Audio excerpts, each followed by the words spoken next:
사도신경으로 우리의 신앙을 고백하겠습니다. 나는 전능하신 아버지 하나님 천지의 창조주를 믿습니다. 나는 그의 유일하신 아들 우리 주 예수 그리스도를 믿습니다. 그는 성령으로 잉태되어 동정녀 마리아에게서 나시고 본육 빌라도에게 고난을 받아 십자가에 못 박혀 죽으시고 장사된 지 사흘 만에 죽은 자 가운데서 다시 살아나셨으며 하늘에 오르시어 전능하신 아버지 하나님 우편에 앉아 계시다가 거기로부터 살아있는 자와 죽은 자를 심판하러 오십니다. 나는 성령을 믿으며 거룩한 공교회와 성도의 교제와 죄를 용서받는 것과 몸의 부활과 영생을 믿습니다. 아멘. 하나님께서 오늘 우리에게 주시는 말씀은 사무엘하 17장입니다. 구약성경 490쪽입니다. 사무엘하 17장을 교독하겠습니다. 아히도벨이 또 압살롬에게 이르되 이제 내가 사람 12,000명을 택하게 하소서. 오늘 밤에 내가 일어나서 다윗의 뒤를 추적하여 그가 고나고 힘이 빠졌을 때 기습하여 그를 무섭게 하면 그와 함께 있는 모든 백성이 도망하리니 내가 다윗 왕만 쳐 죽이고 모든 백성이 당신께 돌아오게 하리니 모든 사람이 돌아오기는 왕이 찾는 이 사람에게 달렸음이라. 그리하면 모든 백성이 평안하리이다 하니 압살롬과 이스라엘 장로들이 다 그 말을 옳게 여기더라. 압살롬이 이르되 아렉 사람 후세도 부르라. 우리가 이제 그의 말도 듣자 하니라. 후세가 압살롬에게 이르매 압살롬이 그에게 말하여 이르되 아히도벨이 이러이러하게 말하니 우리가 그 말대로 행하랴. 그렇지 아니하거든 너는 말하라 하니 후세가 압살롬에게 이르되 이번에는 아히도벨이 베푼 계략이 좋지 아니하니이다 하고 또 후세가 말하되 왕도 아시거니와 왕의 아버지와 그의 추종자들은 용사라. 그들은 들에 있는 곰이 새끼를 빼앗긴 것 같이 격분하였고 왕의 부친은 전쟁에 익숙한 사람인즉 백성과 함께 자지 아니하고 지금 그가 어느 굴에나 어느 곳에 숨어 있으리니 혹 무리 중에 몇이 먼저 엎드러지면 그 소문을 듣는 자가 말하기를 압살롬을 따르는 자 가운데에서 패함을 당하였다 할지라. 비록 그가 사자 같은 마음을 가진 용사의 아들일지라도 낙심하리니 이는 이스라엘 무리가 왕의 아버지는 영웅이요 그의 추종자들도 용사인 줄 알미니이다. 나는 이렇게 계략을 세웠나이다. 온 이스라엘을 단부터 브엘세바까지 바닷가의 많은 모래같이 당신께로 모으고 친히 전장에 나가시고 우리가 그 만날 만한 곳에서 그를 기습하기를 이슬이 땅에 내린같이 우리가 그의 위에 덮여 그와 그 함께 있는 모든 사람을 하나도 남겨두지 아니할 것이요. 또 만일 그가 어느 성에 들었으면 온 이스라엘이 밧줄을 가져다가 그 성을 강으로 끌어들여서 그곳에 작은 돌 하나도 보이지 아니하게 할 것이니이다 하매 압살롬과 온 이스라엘 사람들이 이르되 아렉 사람 후세의 계략은 아히도벨의 계략보다 낫다 하니 이는 여호와께서 압살롬에게 할을 내리려 하사 아히도벨의 좋은 계략을 물리치라고 명령하셨음이더라. 이에 후세가 사독과 아비아달 두 제사장에게 이르되 아히도벨이 압살롬과 이스라엘 장로들에게 이러이러하게 계략을 세웠고 나도 이러이러하게 계략을 세웠으니 이제 너희는 빨리 사람을 보내 다윗에게 전하기를 오늘 밤에 강야 나루터에서 자지 말고 아무쪼록 건너가소서 하라. 혹시 왕과 그를 따르는 모든 백성이 몰사할까 하노라 하니라.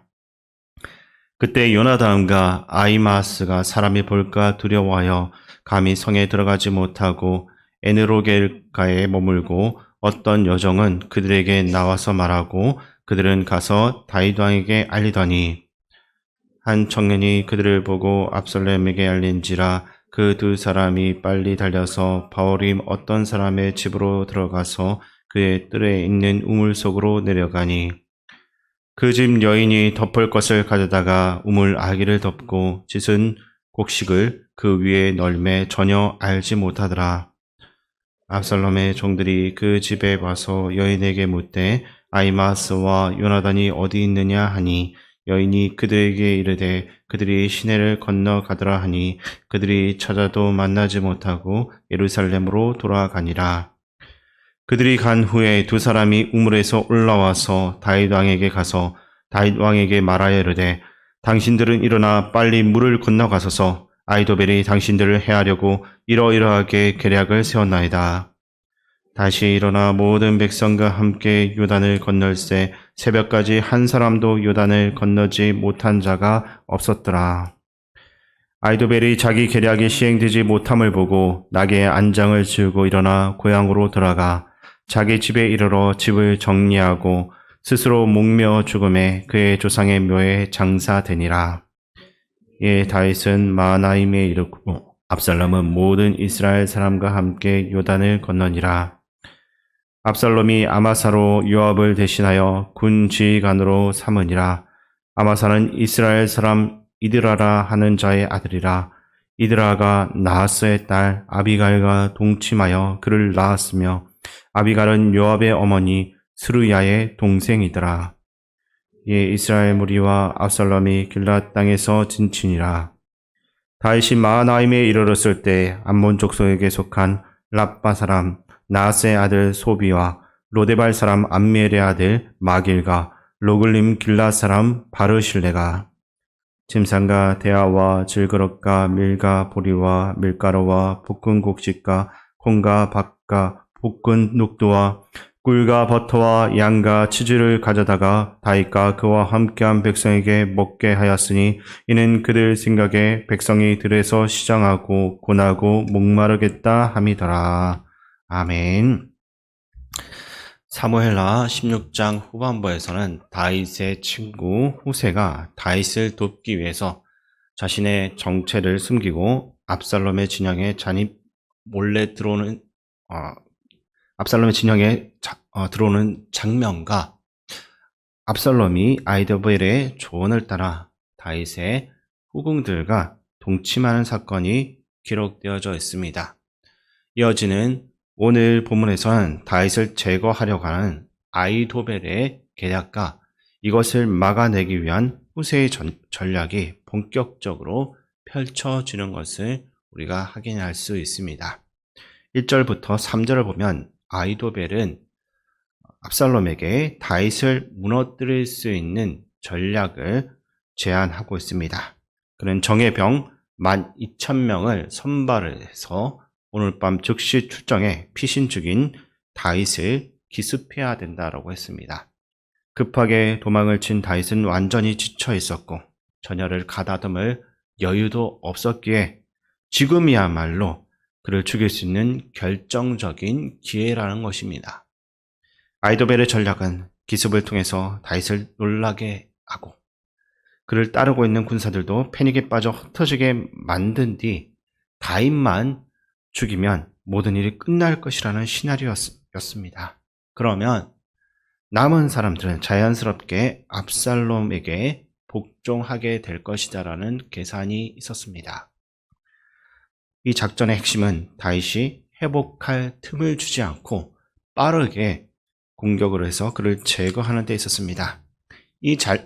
이것을 들었던 압살롬과 이스라엘 장로들은 매우 만족해 했습니다. 실제로 아히도벨의 계획은 군사적으로 또 심리적으로도 매우 치밀하고 논리적이어서 실행되었다라고 한다면 다윗은 결코 살아남을 수가 없었습니다.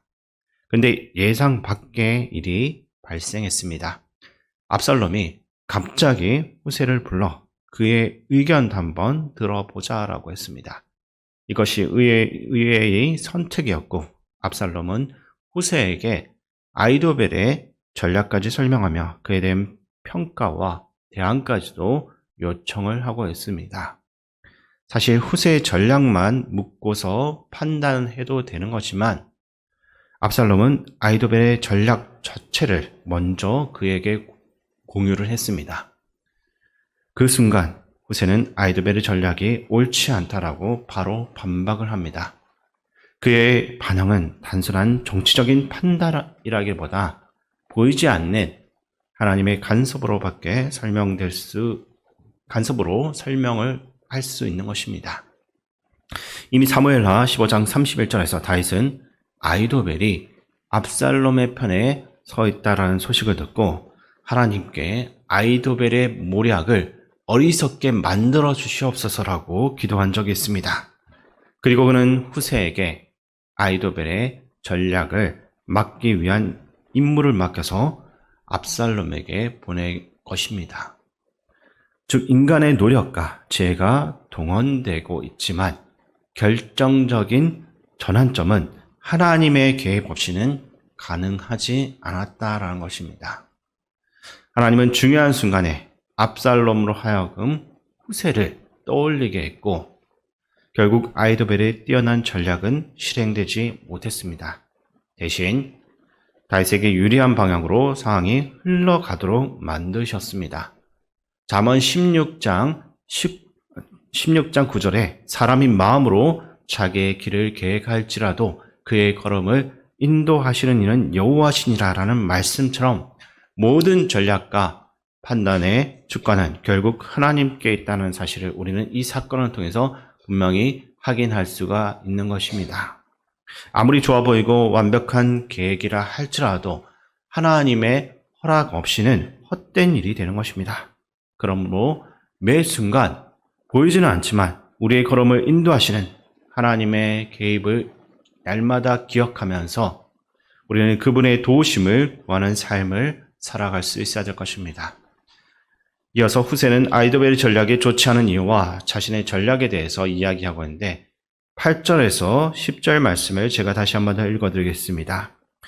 또 후세가 말하되 왕도 아시거니와 왕의 아버지와 그의 추종자들은 용사라 그들은 들에 있는 곰이 새끼를 빼앗긴 것 같이 격분하였고 왕의 부친은 전쟁에 익숙한 사람인즉 백성과 함께 자지 아니하고 지금 그가 어느 굴에나 어느 곳에 숨어 있으니 혹 무리 중에 몇이 먼저 엎드러지면 그 소문을 듣는 자가 말하기를 압살롬을 따르는 자 가운데서 패함을 당하였다 할지라 비록 그가 사자 같은 마음을 가진 용사의 아들일지라도 낙심하리니 이는 이스라엘 무리가 왕의 아버지는 영웅이요 그의 추종자들도 용사인 줄 알미니이다. 아멘. 아히도벨은 다윗이 급히 도망치느라 육체적으로 지쳐 있을 때를 기회로 삼아서 기습을 해야 된다라고 주장했습니다. 그러나 후세는 이 전략에 정면으로 반대를 하면서 완전히 다른 관점을 제시하고 있습니다. 후세는 먼저 다윗과 그의 부하들이 쉽게 잡을 수 있는 먹잇감이 아니라 전쟁에 능한 용사들이라는 것을 강조하고 있습니다. 그는 다윗 일행이 결코 지쳐 있을 리가 없고 오히려 위기 속에서 분노와 전투 의지가 더욱더 강해져 있을 것이다라고 압살롬을 설득하고 있습니다. 또한 다윗은 풍부한 전쟁 경험을 가지고 있는 전략가이기 때문에 이런 상황에서 은밀한 곳에 숨어 적의 추격을 피하고 있을 가능성이 크다라고 말합니다. 따라서 무작정 기습을 감행했다가 매복한 다윗에게 오히려 타격을 입을 수 있다라고 한 것입니다. 압살롬은 만약 그런 일이 벌어진다라고 한다면 군의 사기가 크게 떨어질 수 있을 것이라고 판단했을 것입니다. 이어지는 11절부터 후세는 자신의 전략을 제시하고 있습니다. 그는 이스라엘 전역에서 병력을 대규모로 모집을 후에 압살롬이 직접 군을 이끌고 전쟁에 나설 것을 제안하고 있습니다. 이러한 큰 군대가 동원되면 다윗이 어디에 숨어있든 반드시 찾아낼 수 있고 그가 어떠한 견고한 성 안에 숨어있다고 해도 그 성을 함락시키고 다윗을 제거할 수 있다고 합니다. 하지만 이 전략은 단순한 전술적인 제안이 아니었습니다. 후세는 압살롬의 그 자존심과 영웅 심리를 자극해서 결정을 지연시키려는 속셈이 있었던 것입니다. 많은 병력을 모으고 압살롬이 직접 출전하도록 유도를 하는 사이 다윗은 그 시간을 활용해서 위기에서 벗어나고 또 반격할 수 있는 기회를 얻게 되는 것입니다. 마지막으로 14절 말씀을 함께 읽겠습니다. 압살롬과 온 이스라엘 사람들이 이르되 아렉 사람 후세의 계략은 아히도벨의 계략보다 낫다 하니 이는 여호와께서 압살롬에게 할을 내리려 하사 아히도벨의 좋은 계략을 물리치라고 명령하셨음이더라. 아멘. 후세의 전략을 모두 들은 후에 압살롬과 이스라엘의 그 모든 백성들이 아히도벨의 전략보다 후세의 전략이 더 낫다라고 큰 실수를 하게 된 것입니다.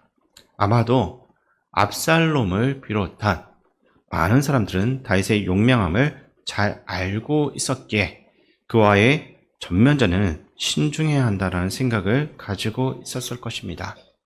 그런 이들에게 철저한 준비가 필요하다는 후세의 주장은 큰 공감을 불러일으켰던 것으로 보여집니다. 하지만 이것은 어디까지나 그토록 보여지는 이유일 뿐입니다.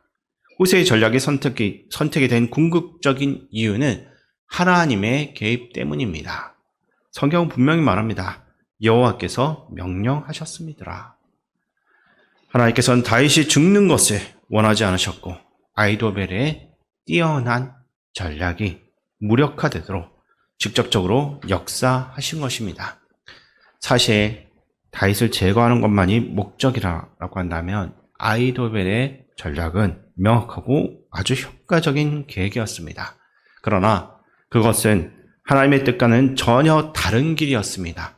하나님은 다윗을 보호하시기 위해 압살롬을 하건 후세의 전략을 선택하도록 만드셨고 이것을 통해 역사를 주관하는 분이 누구인지를 드러낸 것입니다. 본문을 보면 1절과 7절에서 각각 아히도벨이 이르되 후세가 이르되 이것으로 시작을 하면서 두 사람의 전략이 제시되고 있습니다. 그러나 이들의 계획이 어떤 결과로 이어졌는지는 14절의 한 문장으로 요약되는 것입니다. 여호와께서 명령하신 것. 결국 모든 것을 결정하시는 분은 인간이 아닌 하나님이다라는 것을 성경은 분명히 증언하고 있는 것입니다. 아히도벨은 자신의 죄와 계산에 의존을 한 나머지 하나님의 뜻을 분별하지 못했습니다.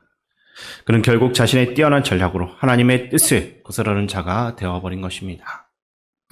압살롬 또한 아버지 다윗에 대한 원망과 자신의 야망에 사로잡혀서 하나님의 뜻을 분별하지 못하고 그릇된 선택을 했습니다. 이들은 자신의 계획이 완벽하게 실현될 수 있을 것이다 라고 믿었습니다. 그러나 하나님의 주권을 망각한 채 인간의 지혜만으로 모든 것을 이루려고 하는 착각 속에 빠져 있었던 것입니다. 우리는 이런 사람들과 달리 하나님이 우리 삶의 주권자이시다라는 것을 기억하면서 영적으로 깨어 있어야 합니다. 하나님의 뜻에 시선을 맞추고 그분의 인도하심을 따라 걸어갈 때 우리는 참된 분별력을 가지고 세상을 이기신 그 하나님과 동행하는 삶을 살 수 있게 되는 것입니다. 우리 모두가 자신의 생각과 계획에 기대어 살아가는 삶이 아니라 하나님의 뜻을 따라 순종하며 걸어가는 참된 인생이 될 수 있기를 주님의 이름으로 축원드립니다. 하나님 아버지, 자신의 욕망에 사로잡혀 하나님의 뜻을 외면한 채 살아갔던 아히도벨과 압살롬의 모습을 반면교사 삼아 우리 인생의 주인은 오직 하나님이심을 기억할 수 있게 도와주시옵소서. 들려진 말씀을 통해서 영적으로 늘 깨어있게 하시고 하나님만을 목적으로 삼고 그 인도함을 받아 사는 삶을 살게 하여 주시옵소서. 예수님의 이름으로 기도드립니다. 아멘. 주기도문으로 예배를 마치겠습니다. 하늘에 계신 우리 아버지, 아버지의 이름을 거룩하게 하시며 아버지의 나라가 오게 하시며 아버지의 뜻이 하늘에서와 같이 땅에서도 이루어지게 하소서. 오늘 우리에게 일용할 양식을 주시고 우리가 우리에게 잘못한 사람을 용서하여 준 것 같이 우리 죄를 용서하여 주시고 우리를 시험에 빠지지 않게 하시고 악에서 구하소서. 나라와 권능과 영광이 영원히 아버지의 것입니다. 아멘. 이 시간 말씀을 묵상하며 기도할 때 오늘 하루도 우리의 모든 걸음을 인도하시는 분은 하나님이라는 것을 기억하고 우리의 지혜나 감정보다 하나님의 뜻을 먼저 구하는 믿음을 허락하여 주옵소서라는 제목으로 기도하시기 바랍니다. 그리고 나라와 민족, 국가 지도자를 위해 기도해 주시고 교회 어르신들과 한우들 위해 기도해 주시고 군 복무 중인 청년들과 소련의 단기 선교와 또 전 세계 가운데 복음 전하는 선교사님들과 담임 목사님을 위해서 함께 기도하겠습니다.